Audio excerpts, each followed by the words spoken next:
Bonjour à toutes et à tous. Cette semaine, une petite capsule vidéo pour traiter du syndrome coronarien aigu ST+, et faire le point sur les dernières recommandations en lien avec les journées thématiques interactives de la Société française de médecine d'urgence qui se sont tenues en novembre 2018. Donc pour cela, nous allons vous transmettre une petite capsule vidéo et en moins de 10 minutes nous allons essayer de faire le point sur cette pathologie. À vous de jouer.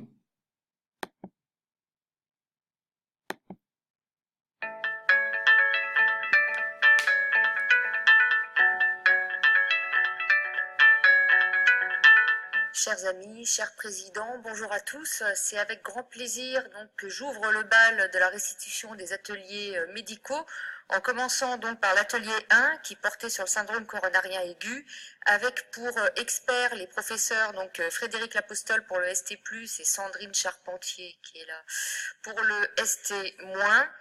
Et je tenais à remercier également mes co-animateurs, donc Maxime Ingré de Nancy, et surtout Jean-Philippe Collet de Paris, le seul cardiologue lâché dans l'arène de 50 urgentistes en furie, mais qui du coup a animé avec humour cet atelier. En préambule, je vais déjà vous rappeler trois points essentiels pour le sujet du syndrome coronarien aigu. Tout d'abord, pour vous dire que le SCA reste et est toujours une pathologie de médecine d'urgence à proprement parler, avec le dogme de time is muscle qui nous montre donc que la cinétique est importante tant pour le patient, tant pour le médecin urgentiste, avec un délai de 4 heures qui semble important, 3-4 heures, délai au-delà duquel, entre guillemets, tout sera perdu pour le patient. La deuxième entité importante à se rappeler, c'est qu'il y a quelques années encore, il n'y avait rien concernant les médicaments.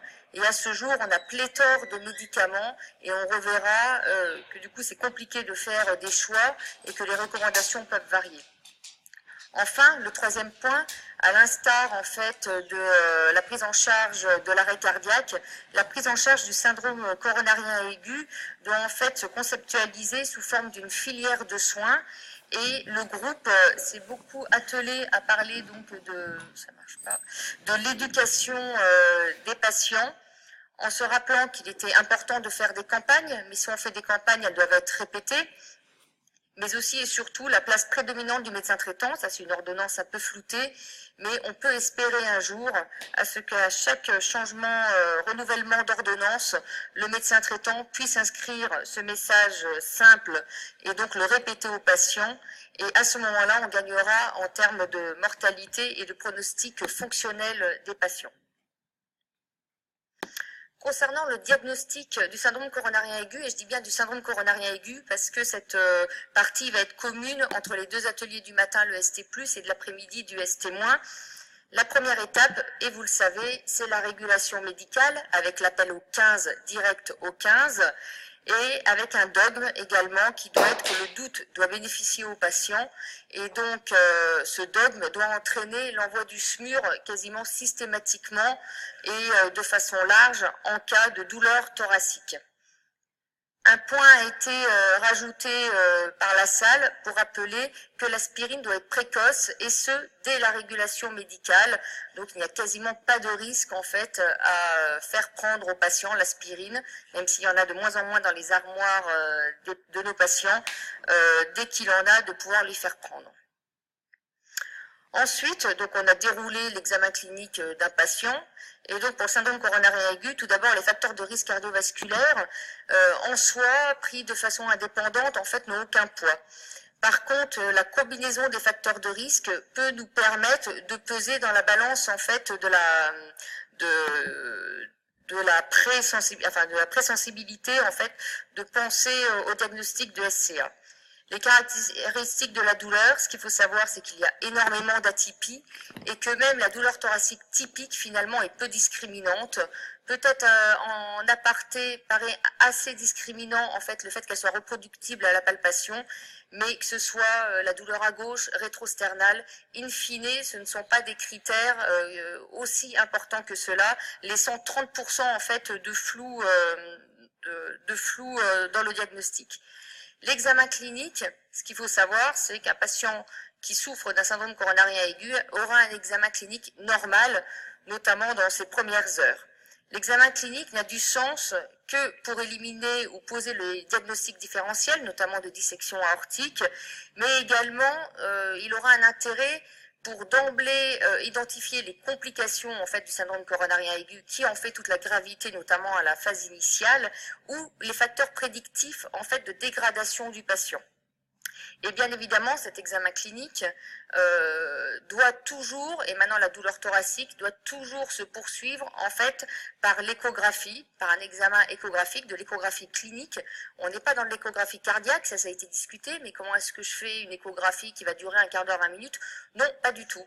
C'est comme la fast écho, cet examen doit durer en gros 3 minutes. Vous allez regarder la cinétique du VG, le péricarde, l'aorte, s'il y a une grosse fuite valvulaire, et enfin vous pouvez faire de l'échographie pulmonaire à la recherche notamment de l'INB, dans le cadre notamment d'un OAP. Ensuite, un gros point de discussion a été porté sur les dérivés nitrés. On en a un peu parlé avec les paramédicaux tout à l'heure, et les choses sont claires. En cas de syndrome coronarien aigu et dans le cadre diagnostique, il n'y a strictement aucun intérêt diagnostique à faire 2 bouffées de trinitrine. Et dans le ST+, on reviendra dessus après, les dérivés nitrés sont proscrits, notamment au pousse-seringue électrique. J'ai bien dit le ST+. Enfin, le CG qui nous a occupé en gros la moitié du premier atelier et la moitié de l'autre atelier l'après-midi. Ce qu'il faut savoir sur l'électrocardiogramme, c'est que le temps est important, je vais revenir dessus, et également la qualité de réalisation de cet électrocardiogramme. Concernant le temps, donc toute CG doit être réalisée, mais surtout interprétée dans les 10 minutes suivant le premier contact médical. Cela est très important, autant en préhospitalier c'est faisable, autant en intra-hospitalier, on va revenir dessus sur les critères qualité, ces 10 minutes c'est souvent très complexe. D'un point de vue qualité, donc il y a les électrodes, il doit y avoir 18 dérivations ou 17 dérivations selon quelles recommandations on lit, qui doivent être faites systématiquement. Et le groupe a bien insisté sur le fait que cet électrocardiogramme doit être répété tout au long de la prise en charge d'un patient qui présente une douleur thoracique. C'est pas parce qu'à T0 le CG est normal, ce d'autant qu'il souffre, qu'à un quart d'heure, 30 minutes, le CG ne se modifiera pas. On est revenu sur les bonnes positions des électrodes. En fait, c'est pour reprendre la discussion qu'il y a eu tout à l'heure avec Delphine. Qui doit poser les électrodes? Peut-on laisser faire par des personnes? Toujours est-il qu'il y a quand même une importance en tant que médecin, et notamment la personne qui va interpréter cet électrocardiogramme, de savoir si les électrodes ont bien été positionnées. Donc, quid de la réalisation de l'ECG à distance, et surtout l'interprétation doit également être faite en fait en fonction du contexte de réalisation de cette ECG. Donc méfiez-vous également quand vous êtes à l'accueil ou aux urgences de l'externe qui passe et qui vous montre un électrocardiogramme 55 ans, voilà le CG. Si vous n'avez pas le contexte clinique, ce sera difficile du coup d'interpréter l'électrocardiogramme, surtout dans les formes atypiques. Et c'est celle-là qui pose problème. Donc les ECG typiques dans le ST+, là je pense que tout le monde voit le sus-décalage du segment ST. On a parlé de 2 formes différentes. Alors tout d'abord, dans les ECG typiques, retenez bien, donc il y a une histoire de dépolarisation, repolarisation, et ce qui est important, c'est de toujours regarder l'herbe sous la courbe, et celle de la dépolarisation doit être égale à celle de la repolarisation. Dès que vous avez une différence, c'est que votre CG est anormal. Concernant les ECG atypiques à ne pas ignorer, donc là on est dans le cadre du bloc de branche gauche, il est inconcevable aujourd'hui d'entendre des médecins et notamment urgentistes dire il a un bloc de branche gauche, donc il est ininterprétable. Donc il y a des critères, les critères de Scarbosa qui datent de 1996, vous devez les connaître et aujourd'hui vous devez interpréter vos électrocardiogrammes. Concernant les formes subtiles, Il est très important de toujours rechercher les sous-décalages du segment ST qui signent typiquement qu'il y a un ST+, qui existe quelque part. Et dans ces formes subtiles, là je vous en ai montré une qui est quand même assez typique, enfin on voit que quelque chose se passe. Ce qui est important de savoir, c'est que ce patient en aucun cas ne doit avoir une troponine. La troponine le tuera. Ce patient doit aller en cardiologie d'emblée. Et donc, je vous en ai déjà parlé, mais que ce soit dans les formes subtiles et d'autant plus dans les formes typiques, bien évidemment, les biomarqueurs sont à proscrire ou à ignorer. Concernant la stratégie de revascularisation, pareil, 3 petits rappels au début pour vous rappeler que la diminution de mortalité n'est pas l'apanage des cardiologues et de l'angioplastie. Non. La diminution de la mortalité est liée à tout ce que je viens de vous dire, à l'appel précoce au 15, au meilleur diagnostic, à l'entrée dans la filière de prise en charge du SCA et surtout à l'environnement pharmacologique par rapport à l'angioplastie.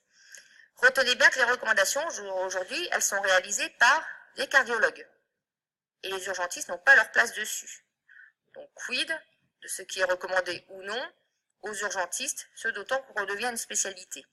Et il y a le problème des patients early presenters, donc les patients pris en charge dans les 2 premières heures, qui montrent bien, encore une fois, comme je vous l'ai dit en préambule, que le SCA, en fait, est la pathologie de la médecine d'urgence. Ça, c'est les recommandations de 2012, donc on ne va pas les redétailler, mais toujours est-il que cet algorithme est complexe et supputatif, ou putatif pour certains, on ne va pas rentrer dans le débat. Nos patients sont des early presenters, on reviendra dessus, et lorsqu'on voit les délais nous paraissent intenables. Donc en 2017, il y a eu des nouvelles recommandations donc, de l'ESC qui a simplifié tout l'algorithme. C'est 120 minutes pour tout le monde. Le gros problème de cet algorithme, c'est que les early presenters, notamment, n'apparaissent plus du tout dans cet algorithme. Donc le groupe vous propose cet algorithme de prise en charge.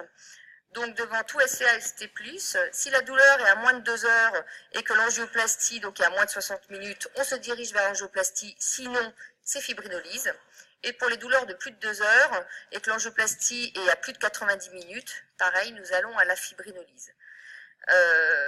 2 choses, donc on tient en compte les early presenters et surtout la place très importante de la fibrinolyse qu'on a mis de côté aujourd'hui. On ne fibrinolyse plus assez nos patients souffrant de SCA et ST+. Et au-delà de cet algorithme-là, pensez-y également sur les transferts secondaires de nos patients que nous allons chercher dans les hôpitaux périphériques. Et il y a une large place à la fibrinolyse et il est vrai qu'aujourd'hui, on ne fibrinolyse plus nos patients. Donc attention, ce ne sont que des propositions, ne rentrez pas chez vous, il va falloir discuter avec vos cardiologues avant, mais c'est ce que le groupe vous propose. Concernant la thérapeutique à proprement parler, plein de petites flapules existent dans notre stratégie thérapeutique, donc je ne vais pas toutes les détailler et je vais vous montrer la réflexion du groupe rapidement. Il en reste finalement plus beaucoup après réflexion. Donc ce que préconise en fait le groupe, c'est de proscrire les dérivés nitrés dans le ST+, donc ça je vous en ai déjà parlé tout à l'heure, limiter l'administration d'oxygène pour des saturations donc à moins de 90%, et pas de bêta-bloquant ni d'IEC. Concernant la douleur, donc pareil, on a discuté autour de la morphine. Finalement, le groupe conseille de traiter la douleur et donc d'administrer de la morphine aux patients pour des EVA à plus de 6. Concernant l'anti-agrégation plaquettaire, donc 2 anti-agrégants, aspirine pour tout le monde, auquel on rajoute l'anti-P2Y12, donc n'importe lequel des 3, donc entre le clopidogrel, le ticagrelor ou le prasugrel. La seule chose qu'il faut retenir, c'est qu'en cas de fibrinolyse, c'est le clopidogrel. Et à ce moment-là, vous oubliez le tica et le prasugrel. Concernant l'anticoagulation, nous en sommes restés à l'HNF ou l'enoxaparine. Et bien évidemment, dans le ST+, il faut rencontrer vos cardiologues, donc là vous revenez avec des propositions afin donc de mettre en place cette filière de prise en charge et quitte à inviter à la table également les médecins généralistes, enfin tous ceux qui sont dans ce parcours soin du patient, mais également pour être présents et mettre en place des protocoles de recherche et qui nous permettra notamment d'établir nos propres recommandations à côté de celles des cardiologues. Concernant l'après-midi et le S-témoin, donc on va pas revenir sur tout le diagnostic qui en fait est exactement le même et pose les mêmes problématiques en termes